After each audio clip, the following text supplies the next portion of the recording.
18वीं लोकसभा के आम चुनाव की घोषणा तो हो चुकी है।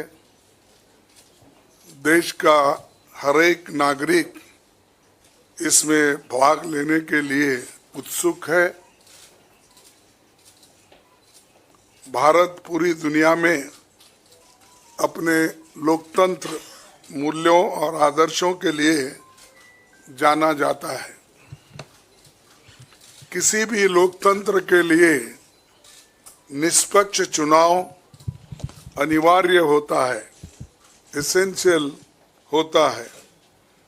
साथ ही ये भी अवश्य होता है कि सभी राजनीतिक दल के लिए लेवल प्लेइंग ग्राउंड यानी समान लेवल प्लेइंग फील्ड हो,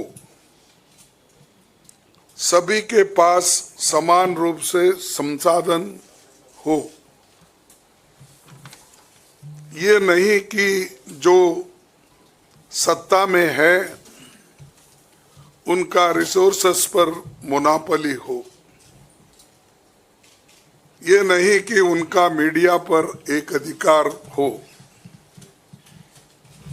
ये नहीं कि सत्ताधारी दल का संवैधानिक तथा न्यायिक संस्था जैसे आईटी, ईडी, इलेक्शन कमीशन, इन अपने दूसरे ऑटोनमस बॉडीज पर प्रत्यक्ष अथवा परोक्ष नियंत्रण हो।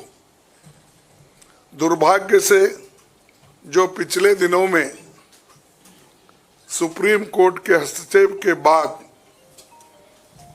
जो इलेक्टोरल बॉन्ड, चुनावी चंदा बॉन्ड के बारे में जो तथ्य निकलकर सामने आए वो बहुत ही चिंताजनक है,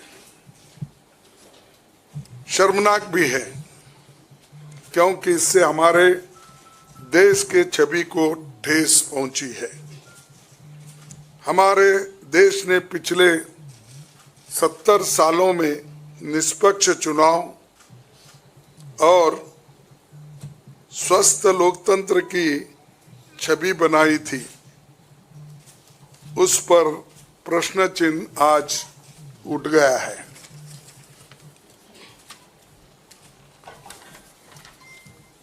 सुप्रीम कोर्ट ने जिस चुनावी चंदा बॉन्ड को इलीगल और अनकॉन्स्टिट्यूशनल कहा, उस स्कीम के तहत मौजूदा सत्ताधारी दल ने हजारों करोड़ रुपए से ज्यादा अपने अकाउंट में भर लिया है और दूसरी तरफ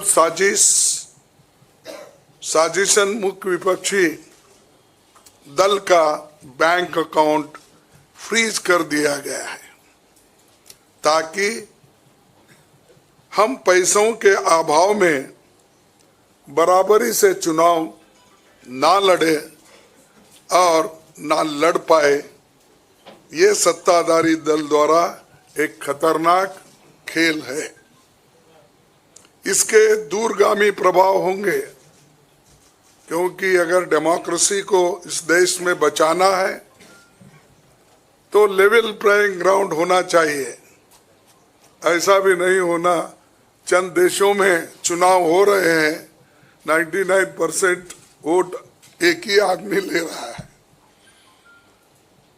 ऐसा आपको तो मालूम हो गया रिसेंटली किन किन देशों में ऐसा हुआ है।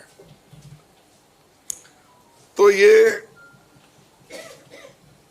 सत्ताधारी दल द्वारा एक खतरनाक खेल खेला गया है। इसके दूरगामी प्रभाव होंगे, पर यह स्पष्ट है कि इस तरीके से किसी राजनीतिक दल को असहाय बनाकर चुनाव लड़ने में बाधा उत्पन्न कर और फ्री एंड फेयर इलेक्शन कभी नहीं कहा जा सकता। देश की जनता, एक आम नागरिक एक देख सकता है कि बीजेपी ने चुनावी चंदा बॉन्ड से 56% पैसे हासिल किए हैं। वही कांग्रेस को 11% ही मिले हैं।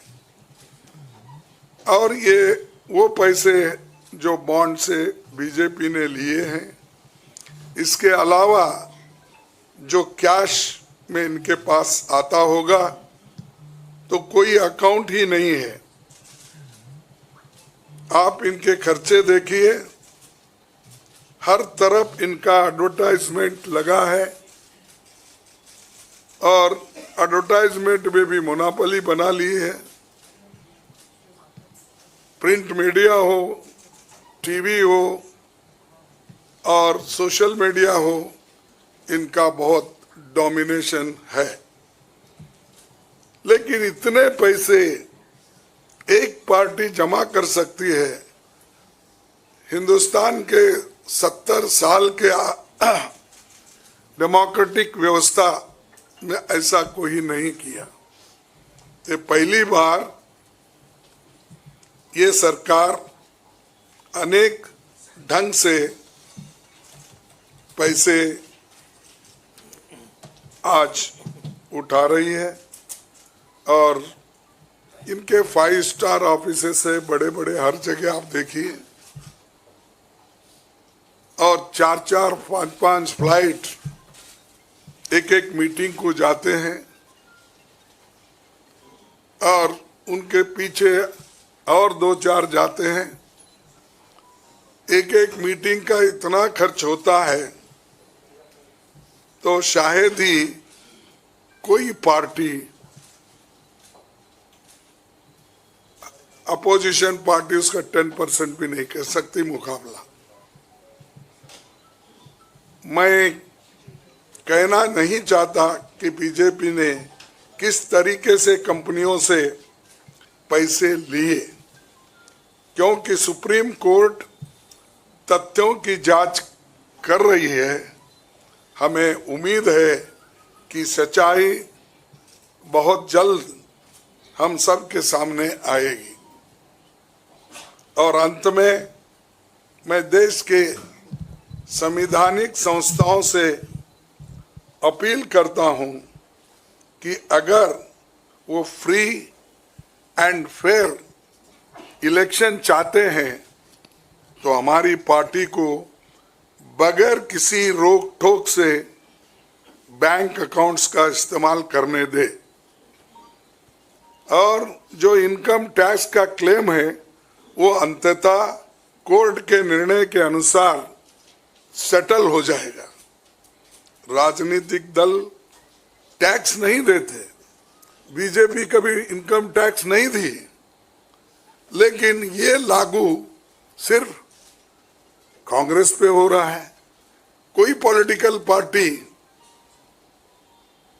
इनकम टैक्स के दायरे में नहीं आते। सच है ना?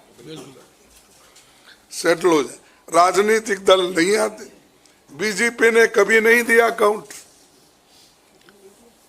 इसके बाद भी अगर हमसे ये मांगा जा रहा है तो हम न्यायालय के अंतिम निर्णय का इंतजार कर रहे हैं, क्योंकि हम चाहते हैं कम से कम न्यायालय तो इस बात को देखे, कानून को देखे, रूल ऑफ लॉ और गवर्नेंस जो संविधान के तहत होता है उसके तरफ तो ध्यान दे दो।